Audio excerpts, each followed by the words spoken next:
This podcast is brought to you by On Track Studio.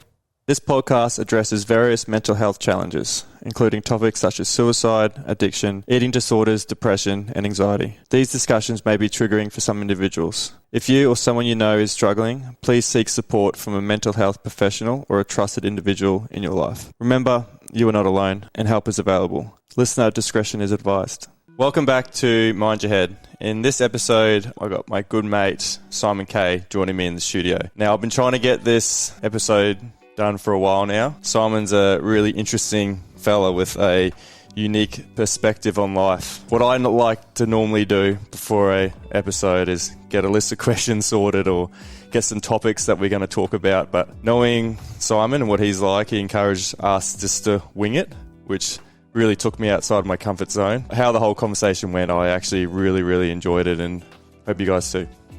Welcome, Timo, to Mind Your Head. Thank you. Appreciate Happy to be here. Yeah, appreciate you come on. Talked about it for a long time. Yeah, well, you've talked a big game for a long time. Me? Yeah. I've talked no game. Yeah. It's been a while, though, since I know. we were trying to link this up, so I'm glad that we have. Well, since you started it, really. Yeah, 16 months ago. What were we talking about before?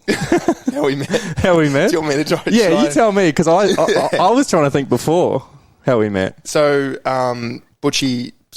Brock, Radmore, you were friends with them, and I was friends with younger brothers' crew, Butchie and that. So it'd be a lot of drinking. Yeah, I remember those days. Yeah. You know what I remember? What? We were playing, this is my first memory of you. We were playing, you throw the ball into the cup, you got to drink it. Beer pong. Beer pong. Yeah. The comps. Yeah, the beer pong. And you had the trophy. Yeah, the trophy. You know, I remember you, though. What? You kept going, Kobe. Oh, Kobe. can't say that anymore, dude. No, R.I.P. Like, I love Kobe. But that's what I remember from you. It's you doing Kobe every shot. Every shot, and missing everything. Yeah, 100%. But I was Terrible. but I was that guy. I was the clown of the room. Still. You reckon? Yeah, 100%. 100%. That's why I do what I do. Do you like it or not? It's good, man. But it's like you were saying before about, having to sell yourself. It's funny when you're in like an entrepreneurial sort of role that I'm in, where you're kind of working for yourself, and like there's all of this fucking chat about, having to be a certain person at your work and blah, blah, blah. And it's like, well, who is the right person? Like, who is that? Because we're all kind of actors, right? Yeah. It's like, who do you kind of act as to be In different situations in front of different people. Yeah. It's like you have to like change who you are for different. Oh man, it's so hard because you're not supposed to do that. Do you feel like that? I do. Yeah. It stresses me out a bit. It's like you have to. What do you reckon you're different when you're in the barbershop? Maybe not to me, I don't think. Well, I'm different. Yeah. Do you think you are? Yeah, I think. Well, because whether you like it or not, when you're in the service industry, people need to like you. They need to. So, like, how do you not change yourself a little bit to be liked? Kind of be liked? Like, you have to, or else you need these people to come back. Like, I don't get paid unless you come back. I'm not. It's not on an hourly rate sort of basis, but so it gets tricky, man. Because you don't want to change who you are. Each person that comes in, you got to be a little bit of a chameleon. Yeah, to an extent. Yeah, to an extent. Then you get home, you're like, who am I? Identity crisis. Straight up. Were you a little bit stressed when you get home? Not stressed, but you're a little bit just fatigued. You're like, oh, fucked up. Fatigue. Yeah, with conversating. Yeah. Sure. Definitely. Like if I have someone try to talk to me as soon as I get home, I don't even hear it. Like I don't, and I'm watching and looking, and I'm like, how does it go having a partner? Oh man, it's tough at times. It's when communication is key, man. Yeah, you just got to be like, what do you say? Give me 30 minutes. Well, my girlfriend now, she already knows that. She's like, she just gives me half hour, and it's great. It's so good. Jordan does the same thing.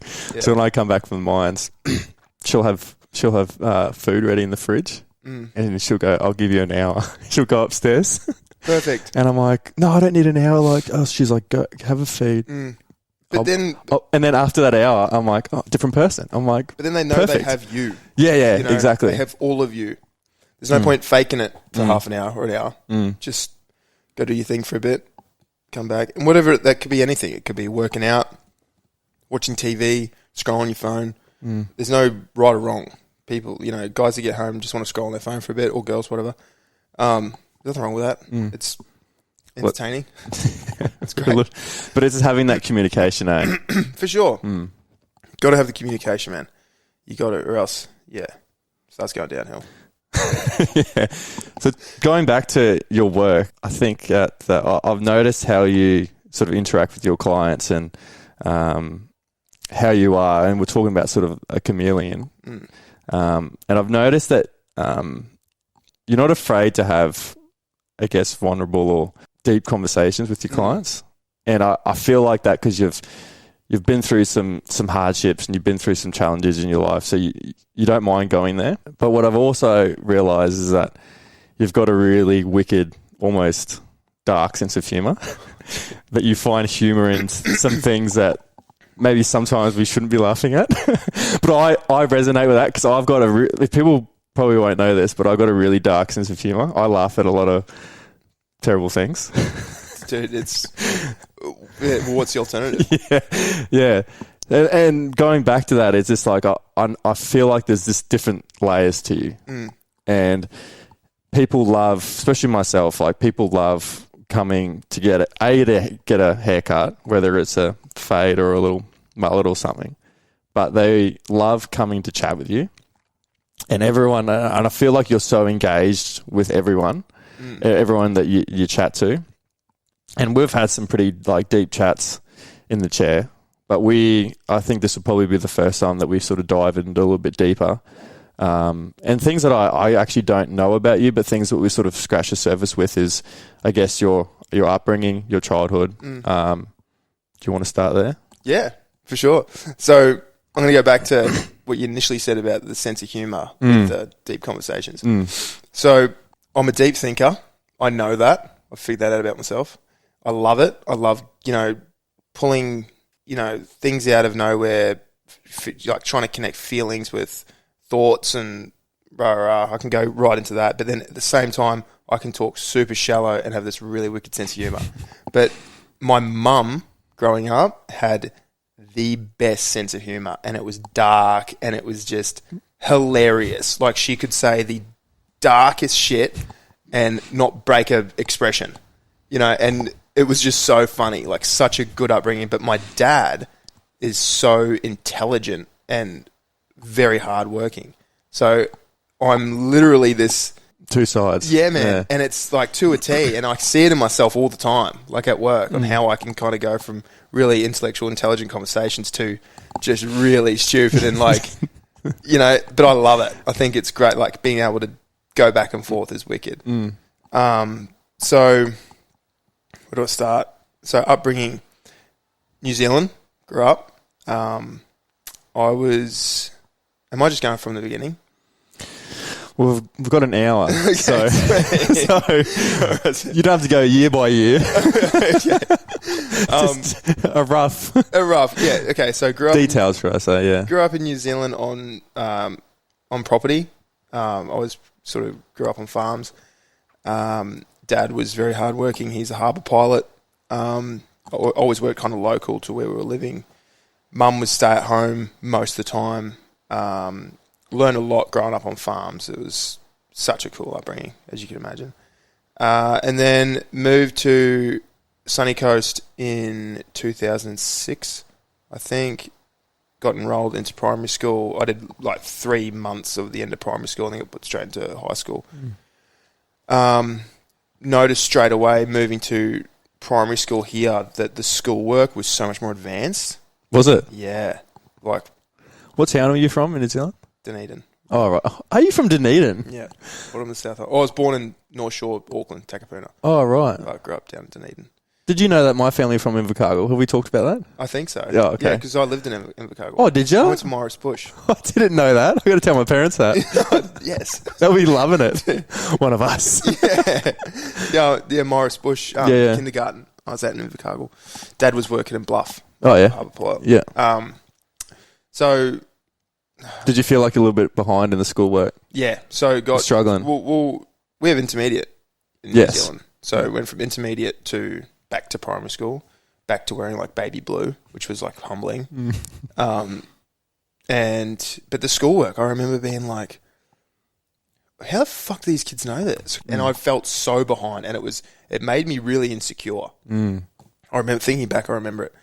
And then went off to high school and spent all of high school trying to just like fit in kind of thing, because you feel like you're a bit of an alien, like coming in, like, you know, there's all new sports, like we didn't play rugby league or anything, you know, it was very different. And especially like because I was terrible at school, like academics.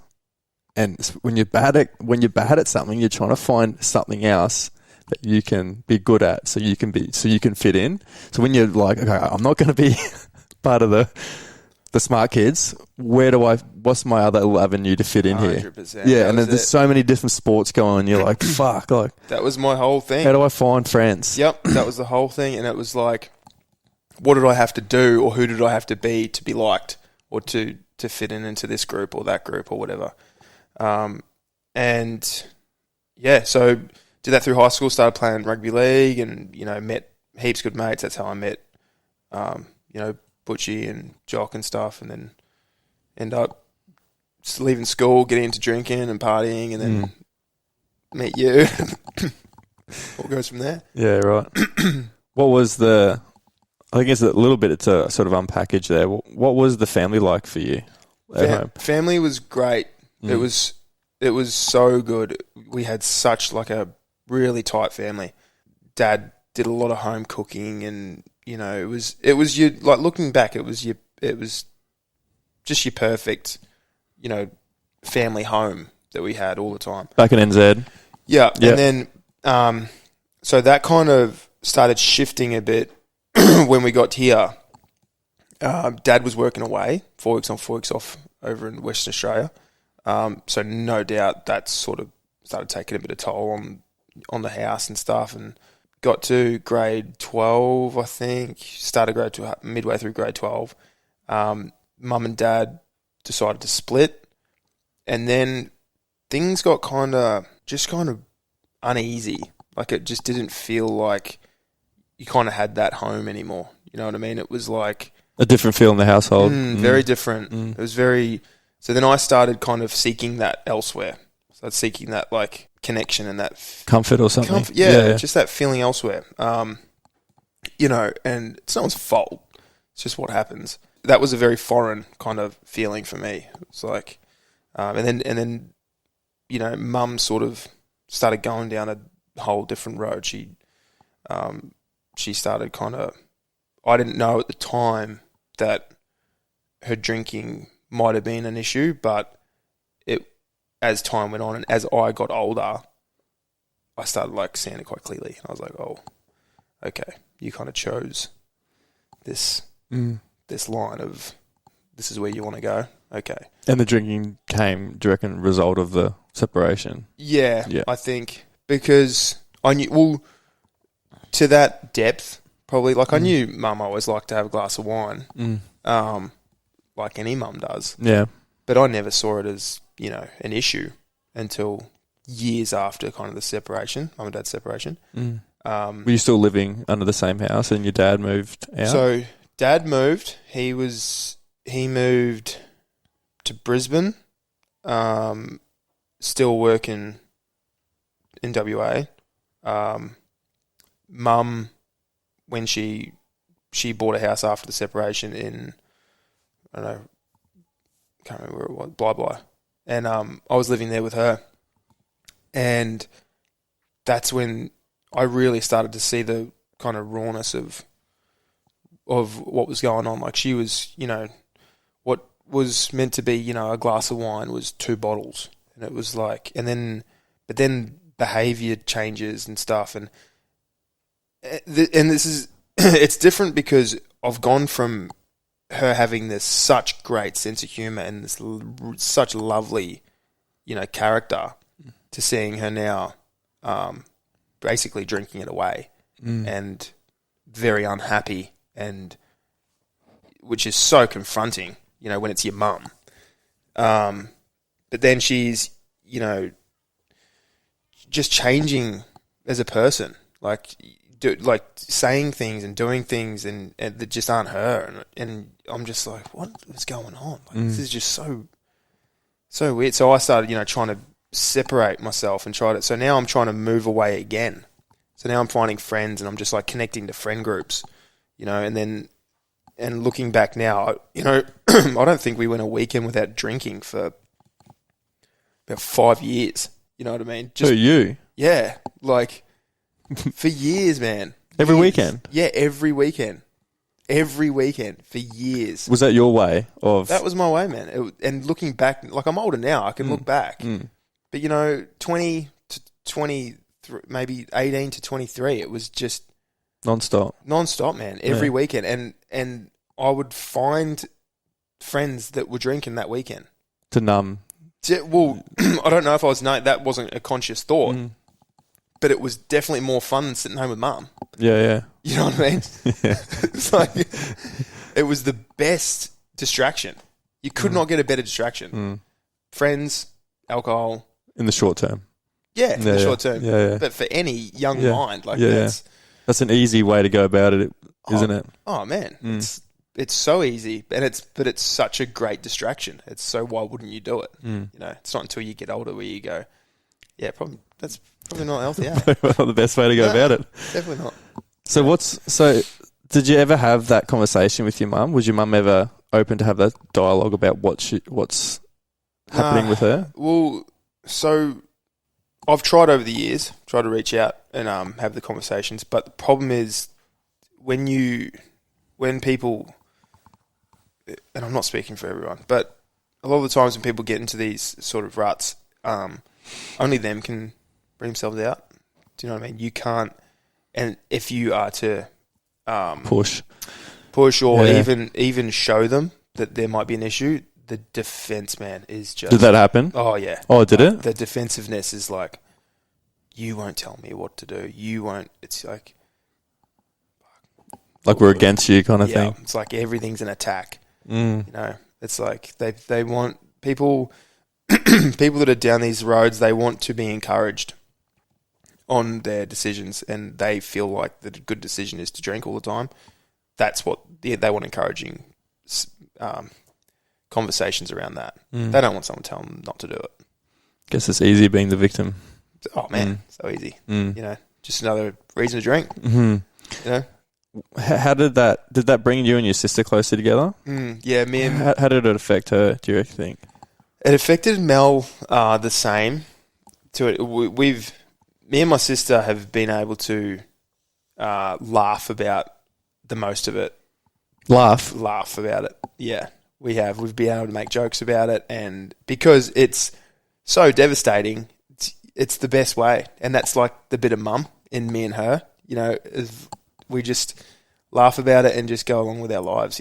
We became so close. I know I have a closer relationship to my sister than most siblings. Like we, talk to each other about everything and anything. It really has brought us like really close. So definitely a benefit there. Still disappointing. Oh yeah, as you could imagine. Yeah, still disappointing. Is there a relationship at the moment with your mum? No, between you and her, no. Nah. So I reach out maybe once or twice a year. I keep it at that, just to check in. Just hey, making sure you're all good, and then I just kind of gauge on the reply. If you can't really understand it, what she's typing and stuff, she's obviously drinking at that time, and if it's really like attacking and has, harmful words in it, I just won't read it, and she'll just be blocked again, and then I'll wait another 6 months or... So how did you come to that decision? Because it feels like a lot of people would struggle, like setting boundaries with family members. So I didn't at the start. At the start, it was very open. The relationship was very... call me whenever you want. Call me whenever you have a problem. You're my mum. I stick by you. Yeah. But someone can only take so much. Like when you get, some of the things said to me were things you should never hear from your parents or anyone. I won't go into detail about it, but things that you don't want to hear as a son.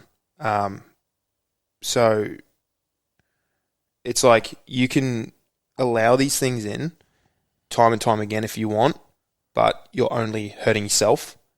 You have to make a choice.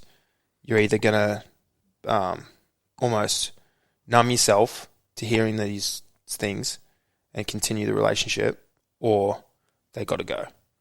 You got to do whatever you need to do, move away, do what you can. They just have to go. And so my sweet spot was I can keep the relationship alive by checking in, letting her know I still love her, I'm still here, but I'm not going to allow you to affect my mental or anything anymore.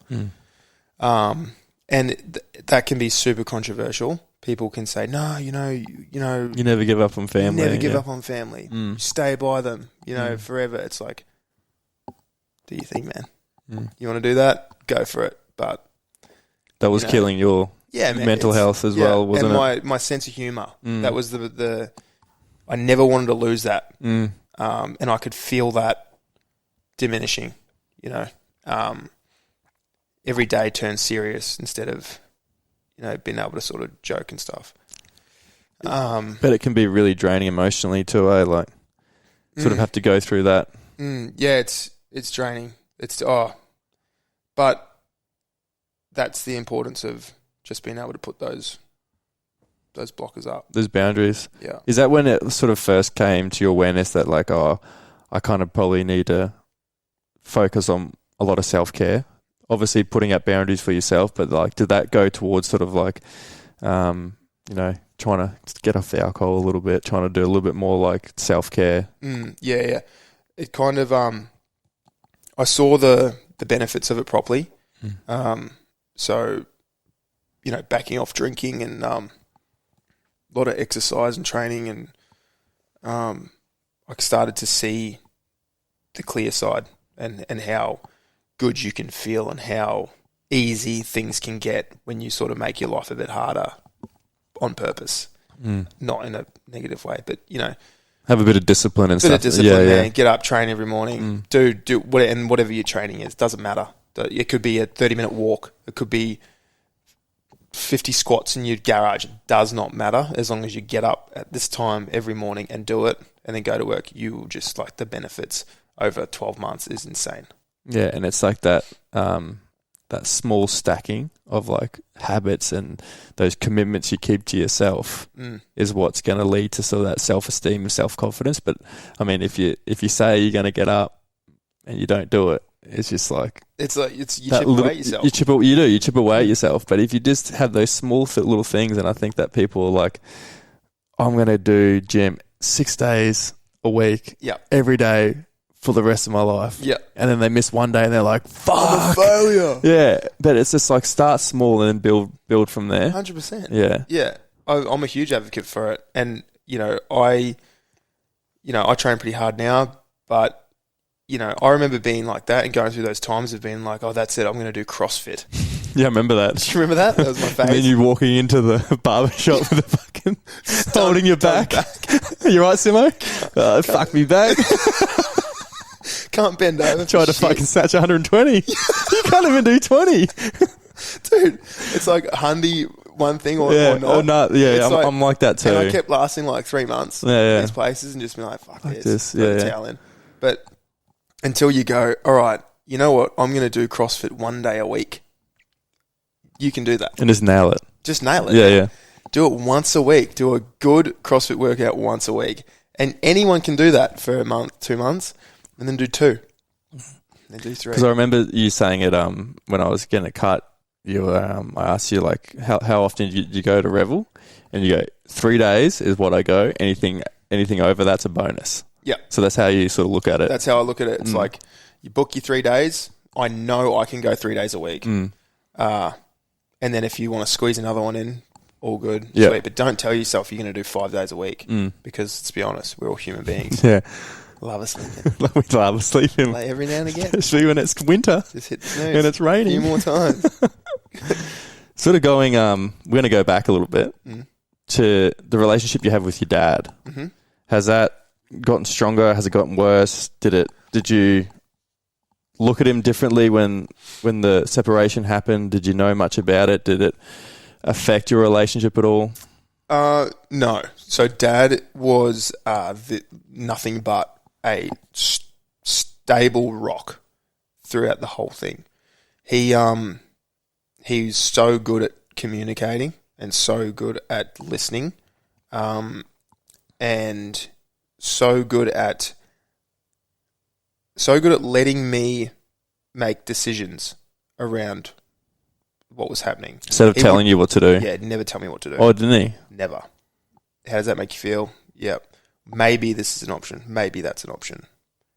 It's like, okay, there's my options. Now I decide. I love that. Yeah.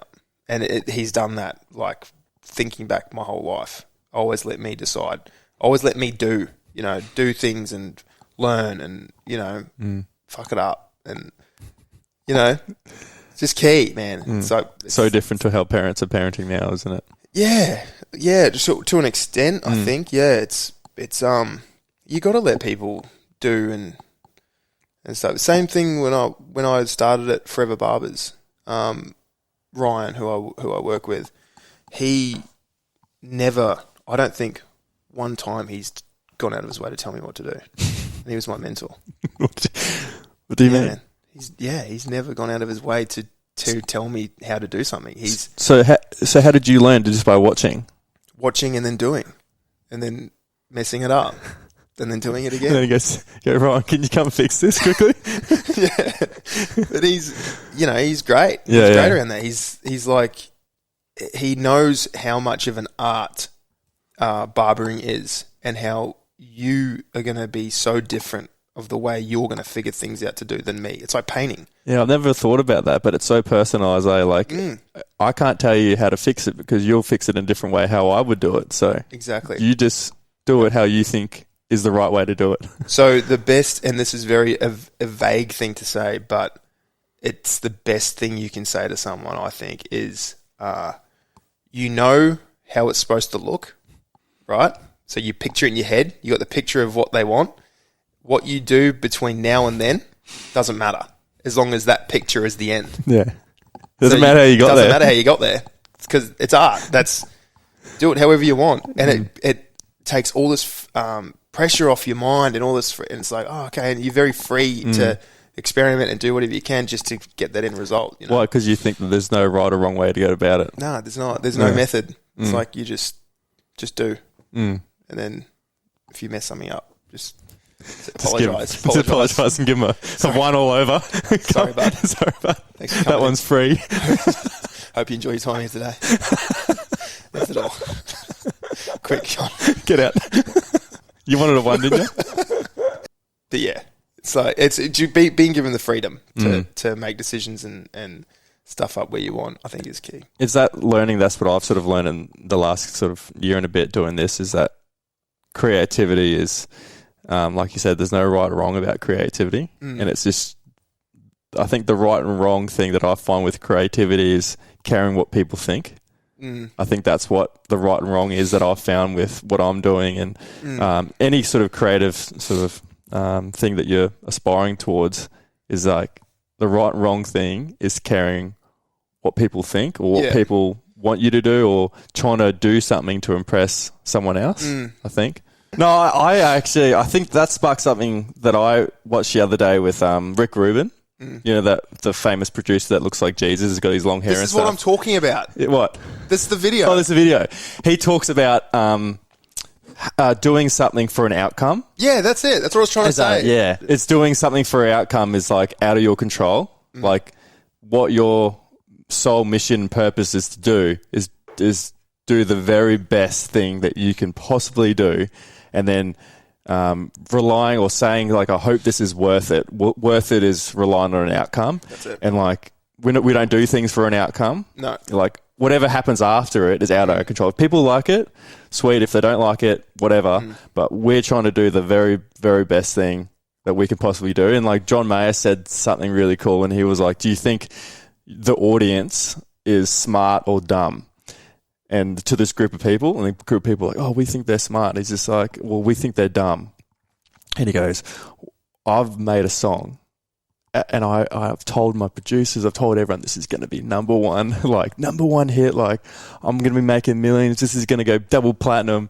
And he releases it, and it's just a dud. Oh. And he's like, oh, what? Like, no one liked it. He goes, the audience is smarter than you. Because they thought, you thought about this big old fucking song was going to be the hit, and the audience goes, nah. Yeah. Not that great.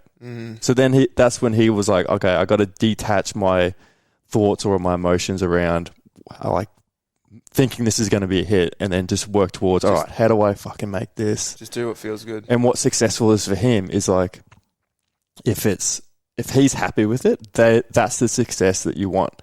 Success doesn't come afterwards. Success is like, oh, I'm happy with this. I'm happy enough to share it in front of people. And that's what I've sort of taken with the podcast, is that success for me is when I look back at it, if I review the episode, if it feels right, if it feels good, my success is I'm happy enough for other people to see it. And then whatever comes after that, if it's a hit, if it's whatever it is, that doesn't matter. No, it doesn't matter. No, it's good because it's true. It's true to you. Yeah. So whatever happens. Just quickly, I'm gonna just give Forever Barbers a shout out because we got voted number one on the coast. We'll just edit that out. Oh. No, I'm kidding. Yeah, Forever Barbers. Yeah, the best on the coast. Yeah. How many years running? 7. 7 years running. Yeah. I've been there since the start. Well, a few months after it opened. I thought you were taking the piss. Is it actually 7 years running? Yeah. Oh wow. 7 years. What do you reckon sets you apart? Sets us apart. Definitely, probably we're a very tight group of boys in there. I work with really cool dudes, and every week religiously we get breakfast together, disconnected from work. Every week, every day? Every week. As in every morning? Every Friday morning, once a week. Yeah. We go to breakfast together, and we just talk about whatever, football on the weekend or... What brekkie spot we go everywhere. Oh, you go everywhere? I was going to give a shout out. We've been to everywhere on Have the you? coast, yeah. And it's actually given me a big liking for breakfast. for cafes on the coast. Because you go to, like, I've been down to, like, Coogee in Sydney and stuff, and it's fucking trash, man. Oh, it's not good down there? It's trash. I thought the cafe scene down there would be all right. Coogee, man, has 3 cafes that have been there for about 100 years, and that's it. So what's your top cafes on the coast? Top cafes, John Kyle and Maroochydore. Oh, yeah. Huge shout-outs, John Kyle. Reba Kai. Oh, yeah? Rebel. Yeah. They're good. What's that one in Mooloolaba? Velo Project. Do you like that one? That's one of my favourites. Little plug, the Nourish Bowl. Yeah, at Velo. Yeah. I went up to the chef after, and I had to dap it up with him, man. Just have to go, oi. Dap it up, brother. Oi, what'd you do? Yeah, man. Actually, don't tell me. Yeah, I got it twice in like 2 weeks. It's so good. So you have that sort of camaraderie at the...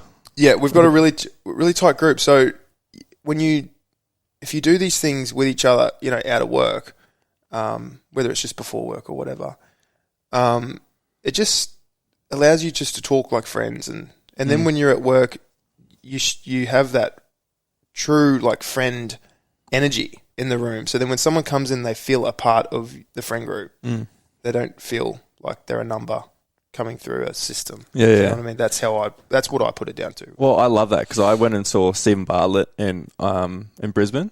Yeah, I'm sure you've Diary of a CEO, podcast host, entrepreneur, and he was talking about how to get the best out of your workers. And he talked about like they got to be motivated, they got to be driven, they got to be challenged.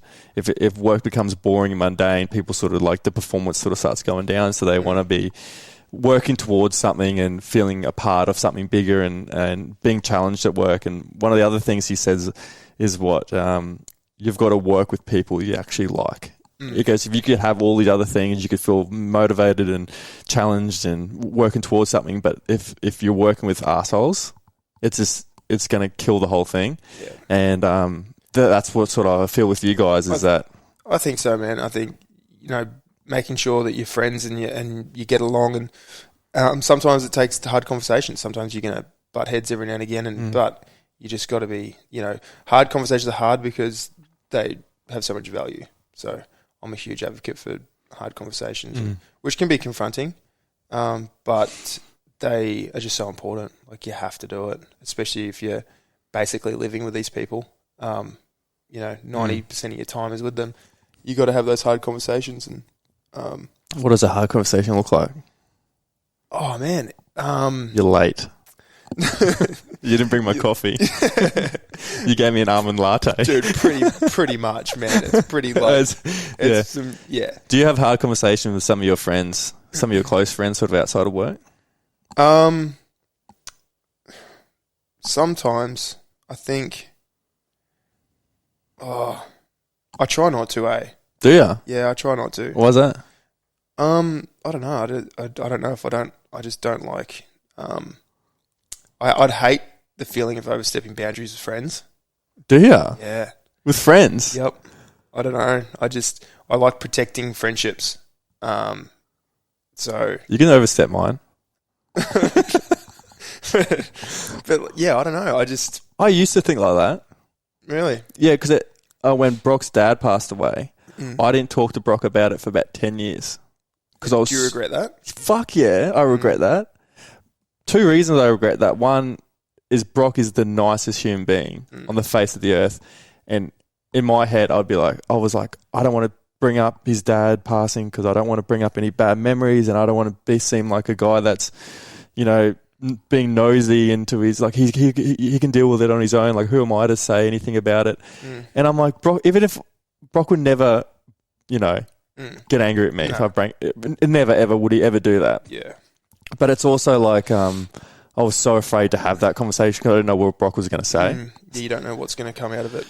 It's the uncertainty that's... Yeah, it's the unknown. And it's so easy to just like... And I regret it so much because there's so many times in that 10 years where like we were alone, say we were doing a workout or going on the beach or doing something. There were so many good opportunities to be like, hey man, how you going with it all? How you going, yeah. Like even on anniversaries and stuff like that, or his dad's birthdays and stuff like that, I just never I never asked him how he was going. Yeah. And it's looking back on it now, knowing what I know now and knowing who I am now, I look at that and go, fuck, I regret that so much because there were probably times where he would have maybe loved to have a conversation with me about it or with someone about it. And I just never took the time. I was too scared to actually feel like I'm crossing that boundary.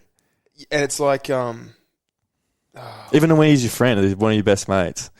I just never did it. And from that point on, I was like, I never want to like regret asking someone or overstepping the boundary and not just having that hard conversation. Yeah. I think I don't like the idea of being looked at as someone's therapist. Oh yeah. Oh man, it makes me cringe. Does it? But you know what I think you're good at though? And I think that is that you don't always have to tell them. What I think you're good at is listening. And I've noticed that like when people say wait for a haircut because you're fucking like 30 minutes late on a haircut and I'm sitting there for a while. Never. And like you, people, obviously cutting hair is also intimate. You're fucking touching someone. And then what I think you're good at is you're good at listening. So if I was going to say anything in rebuttal of that is like you don't have to be like, oh, I reckon you should do this. I think what you're really good at is if you ask someone how they're going or I think you're good at just listening. Just listening, yeah. And that's what like I try to do is like when, Keefe's obviously going through some tough times with his little baby boy and a couple of other boys have sort of had some tough pregnancies over the last couple of months and stuff like that. And it's more so like giving them an outlet to like almost vent or just like we have sauna sessions. Yeah. Well, you obviously have a sauna and then it gets deep because you're like, fuck, this is fucking hot. Yeah, yeah. And then emotions start coming out. You're crying. And the boys and it's good though. Like, and you get out of it, have a cold shower, and everyone's like, oh, I feel much better about that. Yeah, for sure. But I think it's most importantly is just making someone feel like they can if they want. They can talk if they're feeling up for it. If not, it's totally fine as well. We can just cut hair and I can cut hair in silence totally happy. Can you? Totally happy. And it's a lot about gauging people, you know. They come in and sit down and you can tell. You can tell if they want to chat or you read their body language a bit, like, can you just shut the fuck up and cut my hair? Sometimes. Oh, really? Yeah, and it's very subtle things, but I'll ask about, what their interests are and stuff, and if they don't reply with other questions, that's an indicator for me that they're happy just sitting in silence, which is totally cool. I'm happy to do that. Oh, right. Yeah. So you don't find that awkward or anything like that? You're comfortable and silence with other people? Yep. I can go in my own head and figure out my own things, and I can think about my own stuff while I'm doing the job. Like it's all good. Yeah. Yeah. And I have clients like that. I have clients that come in that just they're silent and they've been with me for years. So and they just sit there for 30 minutes and quiet. Just say, "G'day, how you going?" Yeah, not bad. And I've got some of my clients are great, man. They'll just be like, "Man, I have nothing to talk about. Just cut my hair." I'm like, "Copy that, really? Copy that, brother." Straight in. You would meet so many cool people doing that job, though. Is there anyone that sort of stands out? You don't have to mention their name, but is anyone that sort of stands out that you've cut hair, or sort of lessons you've learned, or things you've taken away from certain people that really stand out? There's a client of mine. He probably won't see this, but his name's Greg. Super informational. This guy, he's a scientist, and he every haircut, like, he loves to talk. He just, if I ever started a podcast, he'd be the first guest. Like, you could just, I don't know, man. You'd have to like tape his mouth shut at some point just to talk. Just go. Yeah. But he's so informational. His wife's a physician. The things he's been through in his life, he lost his late wife, so he's been in love, married, and lost her to death, and then been married again, and then now he's still happy, vibrant, and just those experiences, man. And then to just be holding yourself together so well, and be so like optimistic about life. Yeah. It's really great to see. Like, people like that give me a lot of energy. I really like it. But I'm a big fan of the old people. The oldies, the seniors. The oldies, the seniors, the pensioners. Cheap haircut, but good chat, man. Not much hair to cut. You're not getting many fades, are you? No way, man. Okay. No way. They're not about the fade life. But, just really cool chats. Chats about, where they grew up, and, houses were $8,000, and, it's just funny. It's it's so cool seeing the difference. Especially their perspective and like going through that whole thing and just thinking like all this technology now and like fucking houses prices. They'll just be like, what the fuck's going on? No, it's out of control. Yeah. They're really cool people to talk to. Yeah. Yeah. But yeah, I don't know. I love everyone, man. I can always connect with everyone. I'm pretty good at that. But yeah.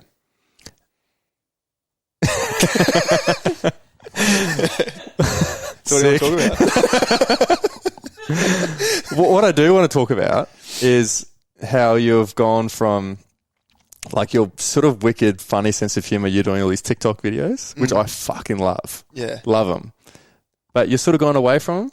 Yeah. Is it been an identity crisis? Has it been you thinking you're not funny anymore? Has it been a creative sort of process for you? Like, why have you... Because you used to do a lot of them, and I love them. Yeah, I think TikTok's a weird app. It's a funny app. So what started was mucking around. It honestly, like, making my little shorts and my little, like, acting videos and stuff was all a method of me trying to get out of my... I really wanted to pull a lot of confidence out of me. I was very insecure and oh, wow. Yeah, around that time I was really insecure and I didn't think I was a confident person. I wanted to be that. I really wanted to be an outgoing, confident person to come do things like this. I'd never do this back then. Wouldn't you? No, man. Oh, right. No way. Yeah, I sort of... And I knew that this was a way that I could have fun, and then you're posting it to the masses, and that is super confronting. It's vulnerable, isn't it? Very vulnerable. Yeah. Very vulnerable. So I started doing that and dripping that, and then starting to get like some pretty funny reactions from people, and then that made me feel good, and that was like, it was almost like... Were you seeking that, like, external validation kind of thing? It was like validating me. It was like almost like a drug, isn't it? Yeah. But it's toxic. You shouldn't... Toxic, man. Yeah, toxic. Yeah. And I learnt this over the years. So then I started mucking around at work. So I started, like, It was funny, dude. It was so funny. I posted the video and it just went Boom. I had people at work.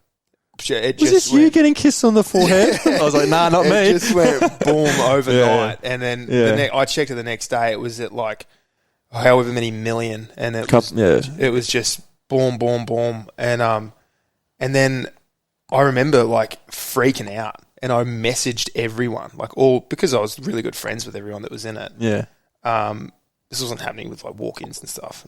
But I messaged everyone saying, hey, just letting you know, like this video has just gone berserk. If you don't want this to go, I'm going to delete it right now. Yeah. Everyone's like, nah, man. Like, everyone was just like, yeah, dude, all good, man. Like, it's funny as. So I was like, righto, let it run. And then, but then over time, because that like hit these big standards, it's like now you're kind of looked at as like a bit of a joke in the industry. So did you feel like that? Well, because I started posting more videos after that, but I wanted to divert to like being a little bit more informational, like trying to give a bit of value. A little bit more serious rather than the dude that kisses. Yeah, you know what I mean? Clients on the head. It's like, now you say it's like pretty lame. Like, I don't want to be known as that. Everyone loved it though. Yeah, I know. But like, I just didn't want that to be the identity. You don't want to be pigeonholed into this thing. No, I love my job. I take it very seriously. I know that I can add more value than just doing silly little videos with clients. Yeah, right. So I started going down this line of like, okay, well, I'm going to make some videos around like, a bit more educational stuff. And I was putting so much effort. Like I was talking to Andy every day, who's blowing up on Instagram. Also, Andy Cooks, shout out. Andy Cooks. Have you noticed what I've been doing on these videos? Have you heard of poutine, the Canadian? Yeah. Hey, you're trying to get him to make poutine. Yeah. So every day I write on there, day one of commenting on every post until Andy makes poutine. So good, man. I've done it for 5 days. Really? Yeah. You're probably pissed off about it. Yeah. But I was talking to Andy, and he's like, giving me all these tips and that. He's been really helpful. But I wasn't getting the views, and I was putting a lot of work and effort into trying to be more educational, and I just was not getting the engagement. And then that made me feel like almost it like started hit my insecurities. So I've been like, oh, maybe you're not that good. Like self-worth kind of thing, yeah. And as I started going down this path, I was like, okay, I'm just going to stop. And I just deleted all of it and just went clean slate. And now I'm doing nothing until I start to spark something and I want to run with something else. But for now, I just wanted to cancel, just wanted to stop because I don't want any of that to hurt my insecurities. I don't want to, I like staying confident in my work. I just don't want to go there, man. Relying on views on a video to tell you if you're good enough at your job, like it's tough, man. It's probably something deeper you're going to have to go into. You can't I mean, you can't avoid it, but you can definitely not look at it. Like I don't want to know when Sophie, like how many people watch it or when she sends me stuff, like, I'm like, oh! Yeah. Like, I don't want to know. I don't want to know. Yeah. I don't want to know because whether it's heaps or not heaps, I don't want it to affect what I'm trying to do. But the thing is, in the same breath, when you get your replies and your reactions and you check the comments, only at that point can you divert your content to give people what they want. Yes. For adding the value. It's a double-edged sword. Right. And I wanted to ask Andy this question too, because like you're not doing it for the views, but let's be real, Andy, the views are paying the bills.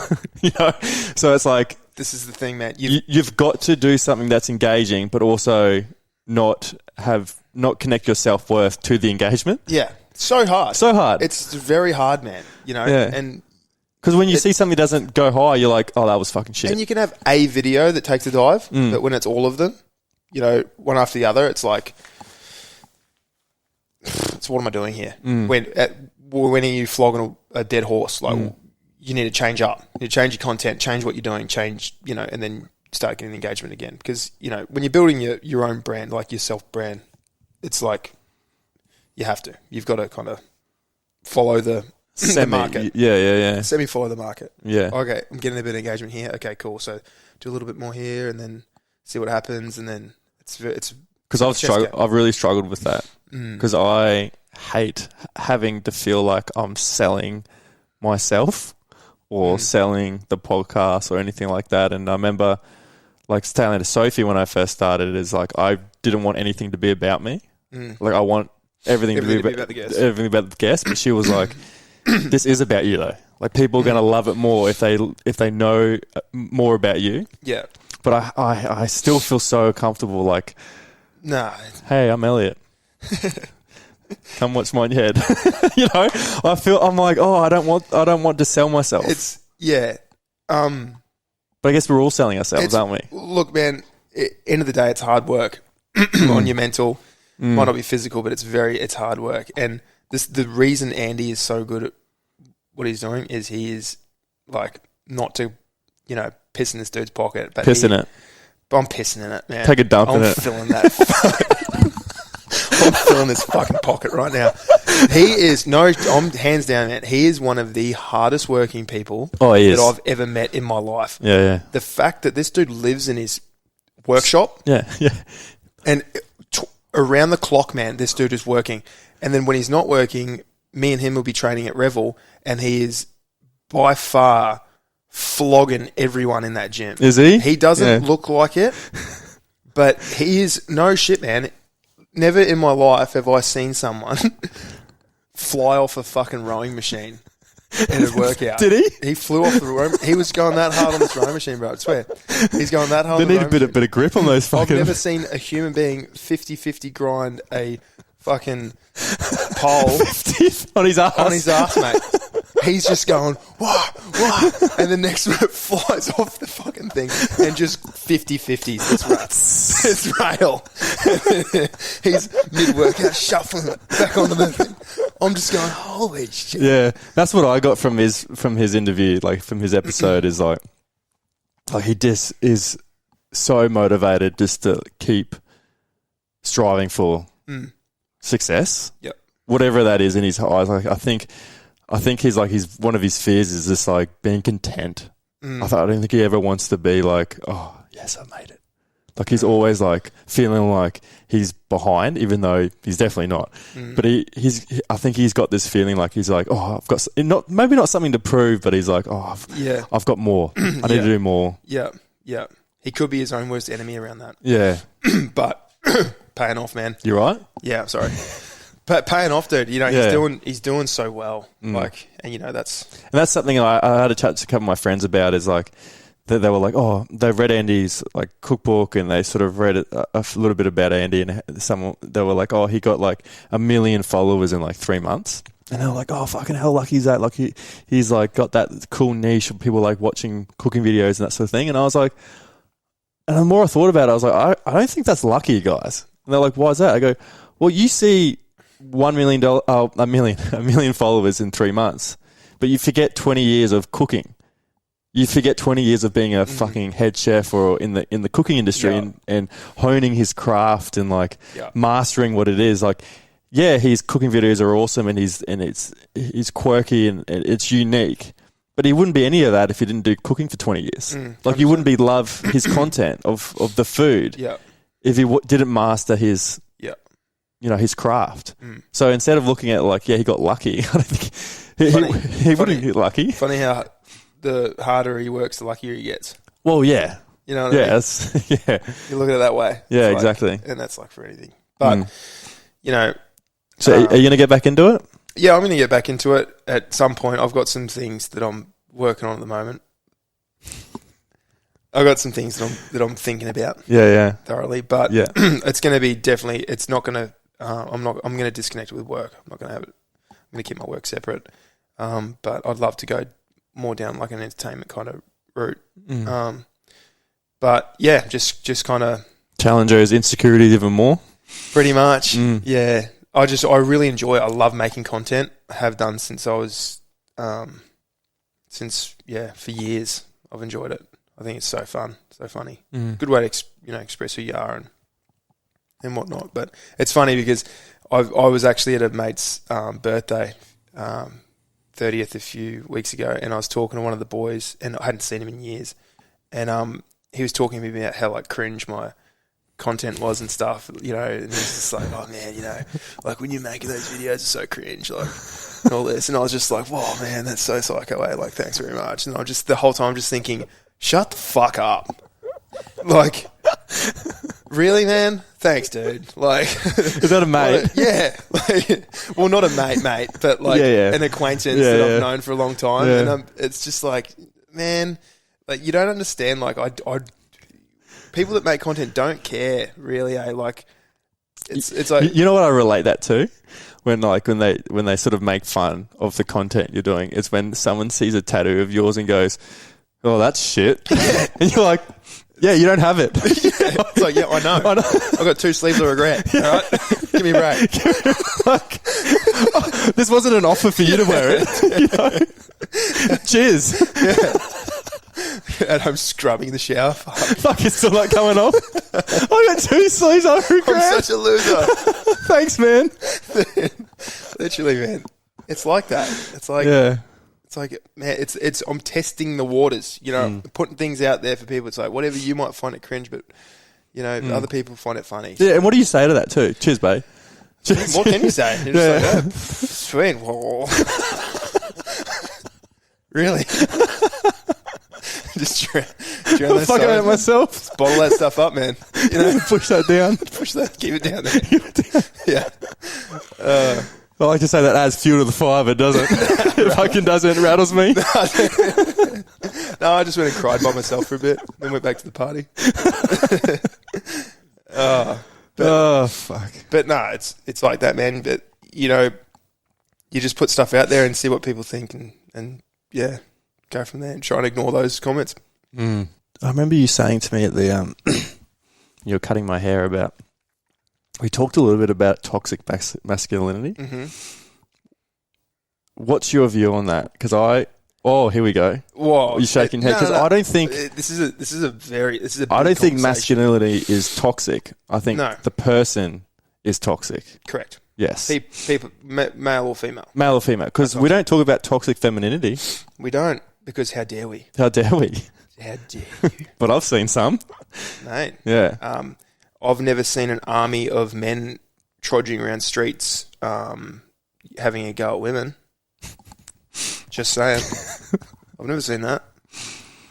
But hey. No, I think when it comes to toxic masculinity, it's like you said, people are toxic, people aren't. Being masculine, like, how do you even define it? What do people say toxic masculinity? Like, what's an example? It's like Andrew Tate. Andrew Tate is what a lot of women and a lot of men will consider toxic masculinity, where how he degrades women and he's sexist and he's either homophobic or he's misogynistic and this might be. I don't know if Sophie's going to like me saying this, but Jordan hated me saying this. I don't agree with Andrew Tate, but there are some bits of what he says that is true. Yes. Yes. For sure. Not but all of it. And how he goes about it is very... I think he goes about it in a way to get clickbait. I think what he says... Exactly. But look, you got to understand that people in these roles, they know that if they talk about these things, everybody is going to either agree or disagree, which is going to result in engagement. Yeah. The more engagement on all of your content, the more power you have, the more leverage you have. Essentially, the more attention you get, and where attention goes, money goes. I think it's a fictitious character he's playing. But the issue with it is, because it's all over social media and young boys are watching it, I don't think they're at an age, maturity level, to recognise that it's a fucking act. Yeah, that's the thing. That's when it becomes dangerous. When kids are like, young boys are going through, if they don't have, there's a lot of like separation at home. There's a lot of role models that aren't there in the household. So young boys are looking towards someone or something. And when they see this Andrew Tate, gets girls, rich, famous, all these sort of materialistic things that young boys are naturally sort of searching for. And they see him, and I think there's a lot of like misleading information, and I think that that's when it becomes dangerous, because as adults we can look at it and go, all right, settle down, fuckhead, for one. Calm down. Calm down. I think that I'm just trying to I'm just trying to answer the question from what I see. I talk to men all day, every day. I think that masculinity is super important to hold on to. And I think that a lot of men can essentially lose it through. This is so touchy, but in relationships, it's quite easy for men to lose touch with their masculinity. How so? So, women seem to have this way of. It's kind of the saying, like, a woman wants a alpha male that they can control. That kind of stimulates them to a solid level. Now, if this is the way things are going, right, then the man starts, the saying, happy wife, happy life, and you start to kind of just agree because it's easier with your spouse or your, over time, and I'm talking, this isn't overnight, over time, over the years, if you just, yes, okay, it's almost like you're kind of shifting the role. It's like now she's driving the ship. Oh, she's more masculine. She's kind of, you're kind of pushing the masculinity into her. Now she's the decisive one. She's making all the decisions. Over time, now she is so disconnected with her femininity, and you've become quite feminine because you're just the yes man. More submissive, yeah. Yeah, you're more submissive because it's easier, than having an argument or having a fight. Yeah. Over where the toaster was put or something. It's like, and once again, super controversial, like very touchy. Like people will disagree, agree, but I just think that holding on to your masculinity is also very important, and you don't have to do that in a nasty way or whatever, or an arrogant way. You can just be the first one to make a decision or whatever. Or, and it's like the media doesn't really portray healthy masculinity that much, or doesn't really. There's always like this negative, and it's like that theory, that negative bias, where negative, obviously, news gets watched more than the positive stuff. Yeah, but, like this stuff about like men can't cry, right? Like that's, anyone saying men can't cry because then you're not masculine, that's absolute rubbish. Like masculine is, in my eyes, being masculine is being in control of all of your emotions and not disregarding any of them. It's me being decisive on my emotions, and I'm going to choose when I'm going to use them. So if I'm really upset and I just want to vent, cry, whatever, I'm going to choose to go and do that with my buddies or with my mates. I'm not going to do that with my woman because I want to be a stability force for her. I don't, and every now and again's all right, but like if you're doing it every day, every week, it's like this is going to take a toll. It's going to put your woman in a position where she's going to feel maybe unsafe with her emotions because, if you're having meltdowns every week, then who's going to be her stability when she's having a meltdown every day? Girls' emotions do this. Like you kind of, I like the feeling of kind of being able to be that rock of stability in that. I don't want to. How's your view changed in relationships because of the hardships you went through with your sort of mum and your dad? Man,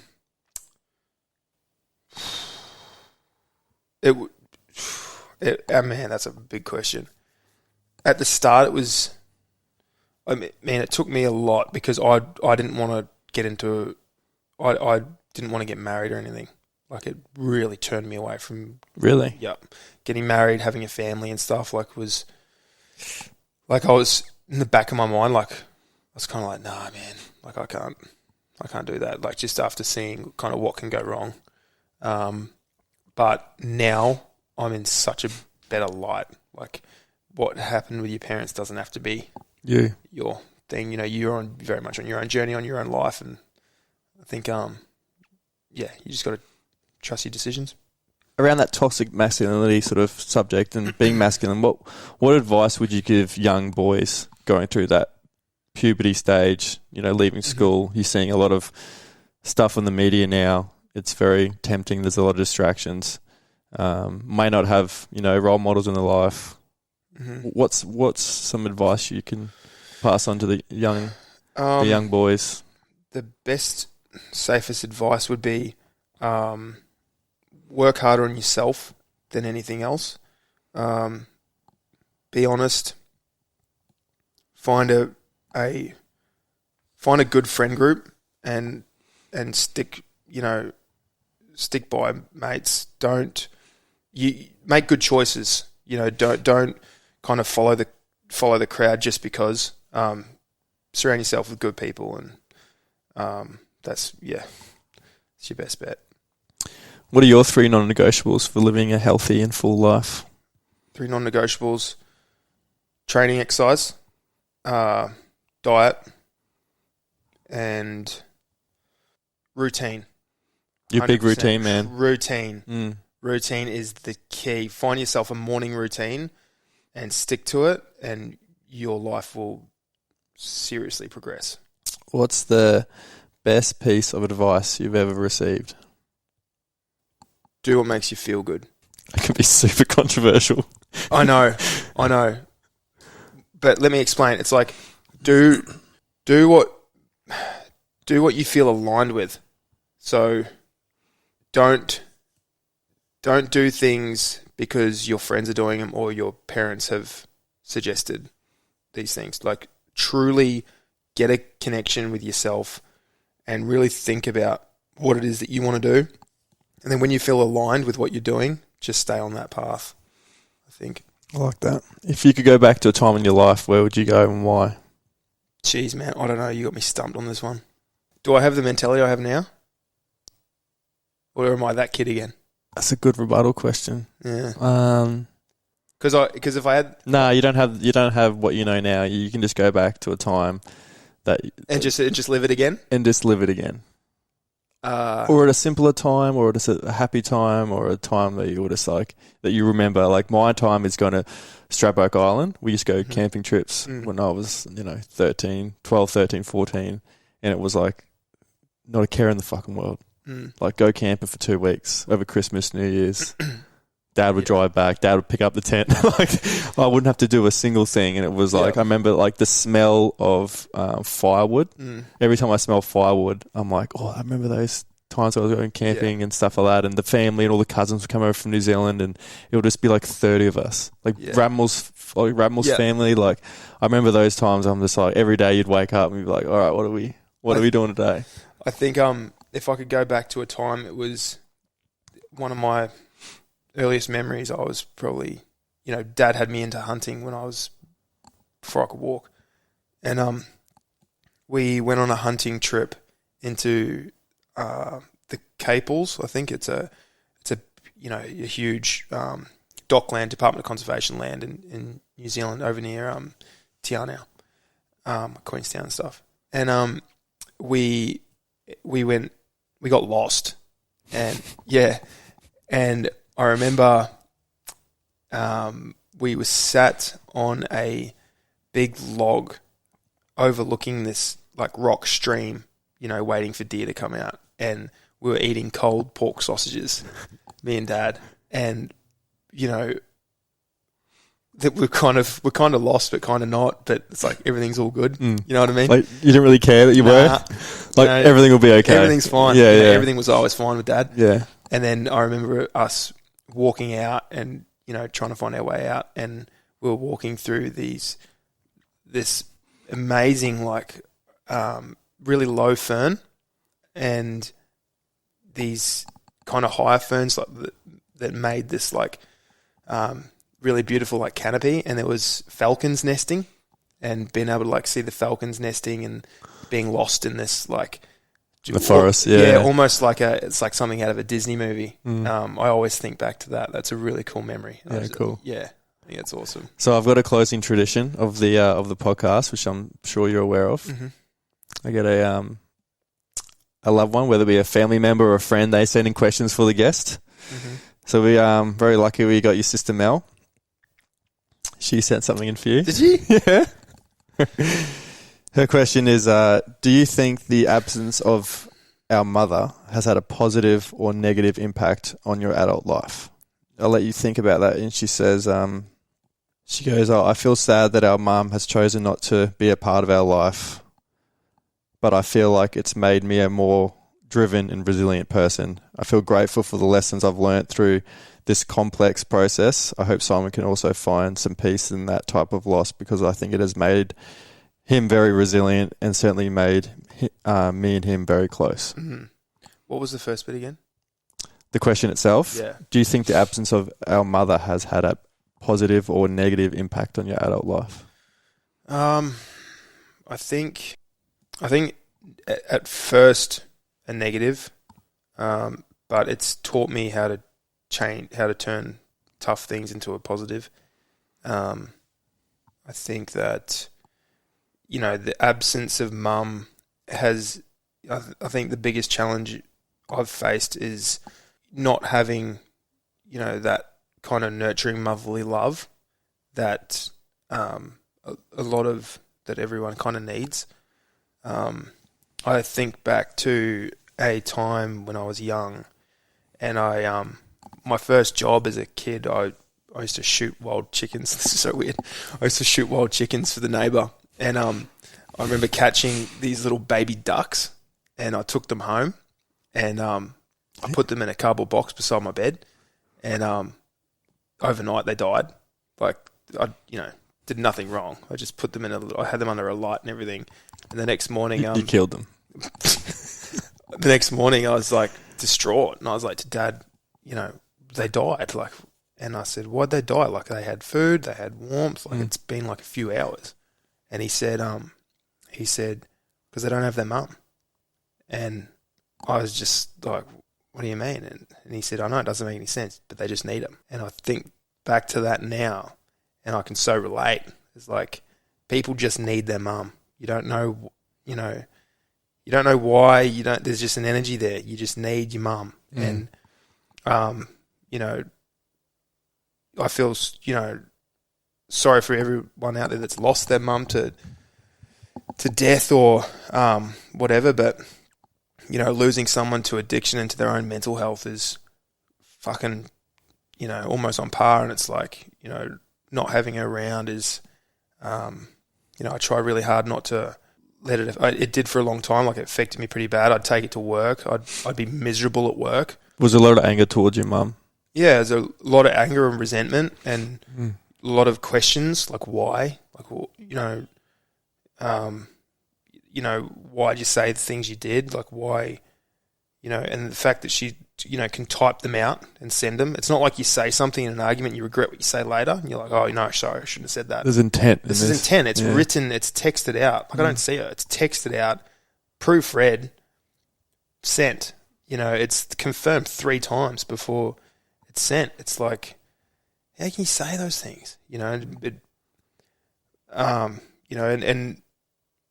the biggest regret I have is letting it affect me and taking it to work. I remember there was times over the years at work where I look back and I was so miserable, and it was pushed onto clients. It was in the room. You could feel it.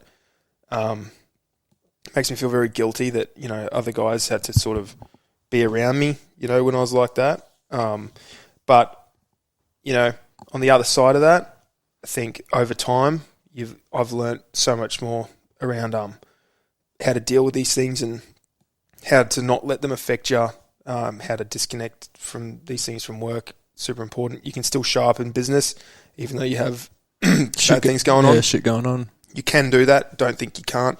You can teach yourself those things. So to answer the question, I think it's benefited me in a lot of ways because it's made me so aware of myself and how I cope and taught me coping mechanisms and things at a young age instead of having to learn these later on in life. So sweet. Unreal. Thanks, Simo. Cheers. I want to say though, proud of you. Oh, are you? Yeah, I'm proud of you because we spoke about you doing this for so long, and we did, didn't we? Yeah, and you were so on and off about even doing it, you doubted yourself a lot. But yeah, I think before I went and saw Sophie about it, you were like oh, I got an idea. Oh yeah, tell me your idea. Yeah, tell me your idea. And so yeah, it's. I think those like commitments you make to yourself that we were talking about. Like, I was so in a habit of saying things and not mean, like saying things and not doing them, or saying things that I don't mean. And I was like, I don't want to be that fucking person anymore. Like, I've always been that person growing up that I would always say something and not follow through. And it fucking got to me. It really did. Yeah. And then, like we said, make those small commitments to yourself. Like, if you say you're going to do something, just do it. If it's just the smallest thing, just like stack up that self-confidence, and that will obviously lead to other things. And even like, this is the scariest thing, but something about like, I've learned about fear is just like, and something I learned from Jono's episode is like, just walk towards fear. Yeah. Like where he said, like, yeah, you'll learn something. Yeah, you always learn something. Whatever it is, you'll learn something. Yeah, so I appreciate that. All good. All right, let's get out of here. My man. My man.